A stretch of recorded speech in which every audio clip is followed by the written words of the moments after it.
આવો આવો મંગુબેન. આ બેઠી. હું તો એમ વિચારતી હતી કે ઓલા જ્યોતિબેન કેમ દેખાતા નથી, ઘરની બહાર જ નથી નીકળતા, રસોડામાં જ રહેતા લાગે છે. હમણાં વાતું સીતું કરવા આવતા નથી બેહવા કાંઈ.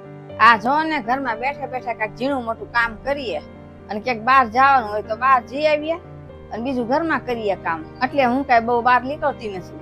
હમણાંથી તો તમારા ઓ વિડીયો બહુ બનાવે છે કા? હા બનાવે છે ને, ભલે ને બનાવે, મને કાંઈ વાંધો નથી અને મને તો એવું બધું ગમે છે. મને શું વાંધો બનાવે નવરી બેઠી બેઠી. હું તો એને સામેથી કહું છું તું જયારે નવરી હોય ને ત્યારે બનાવજે. ભલે ને બનાવે વિડિયા, મને તો ગમે છે ને આજકાલ તો બધા બનાવે જ છે. જયારે નવરી પડે ત્યારે બનાવે, એમાં હું કેવું સારું લાગે વિડીયો બનાવે. એ થોડું કાંઈ ખરાબ કામ કરે છે. તમે તો તમારી વહુ ને બહુ ચડાવો છો, આવું ન કરાય. આપણે છે ને આવું કોઈ નથી કરતું ને આપણા સમાજમાં આવું કોઈ કરે જ નહીં. તમે શું લેવા આવું કરવા દો છો? એવું ન હોય બેન, આપણે એને સાથ આપ્યો હોય ને કઈ સડાવ્યા ન કહેવાય. તમને ભલે એવું લાગે પણ હું મારી વહુ ને કઈ સડાવતી નથી. ભલે નહીં નવરી થાય તાર વિડીયો બનાવે અને ઘરનું કામ તો એ બધું કરે જ છે. મારે કાંઈ નથી કરવું પડતું. હું કાંઈ કામ જ કરું છું.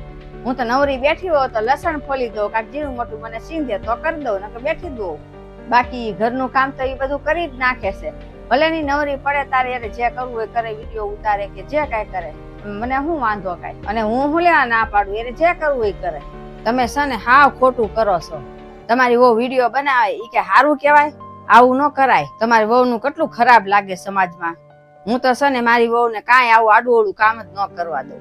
જો તમે એમ કહો છો ને કે હું મારી વહુને કાંઈ ન કરવા દઉં, વિડીયો ન બનાવવા દઉં, કાંઈ ન કરવા દઉં, તમે તમારી વહુને બહુ ચડાવો છો એમ કહો છો. તમને ખબર છે આ જ કારણે તમારી વહુ ટકી નથી ઘરમાં. એટલે છે ને તમે તમારા ઘરનું કરો, અમારા ઘરનું રવાય દો.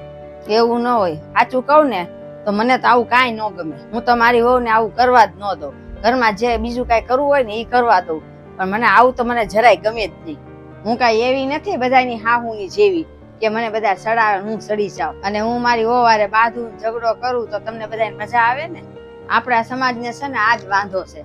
કોઈક નવું કરે, કાંઈક નવીન કરે, કાંઈક આગળ વધે ત્યાં માણસો વાતું કરવા મળે કે આ તો આવો છે ને તેવો છે ને આમ ન કરાય ને આવું ન કરાય. કોઈથી છે ને આપણી પ્રગતિ નથી જોવાતી.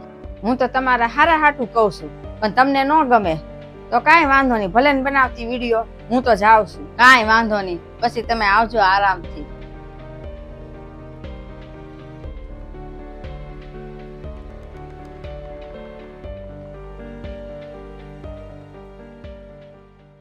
મમ્મી તું ભાઈ અને ભાભીને કઈ કહેતી કેમ નથી? હજી ગયા મહિને તે બે છે ને ફરવા ગયા હતા મમ્મી.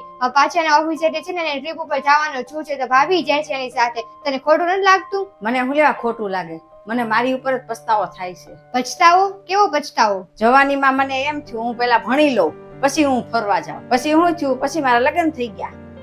લગ્ન પછી જવાબદારી આવી ગઈ, છોકરા આવી ગયા, છોકરાની જવાબદારી આવી ગઈ, છોકરા મોટા થયા તો એમ થયું છોકરા ભણી ગણી લે પછી ફરવા જઈશું. છોકરાએ ભણી ગણી લીધું ત્યાં છોકરાઓની લગ્નની તૈયારી કરવાની જવાબદારી આવી. પછી એવું વિચાર્યું કે છોકરાના લગ્ન પગન થઈ જશે પછી જઈશું ફરવા. હવે જિંદગી જીવવાનું બહુ મન થાય છે, હવે હરવા ફરવાનું મન થાય છે તો હાથ પગ નથી હાલતા.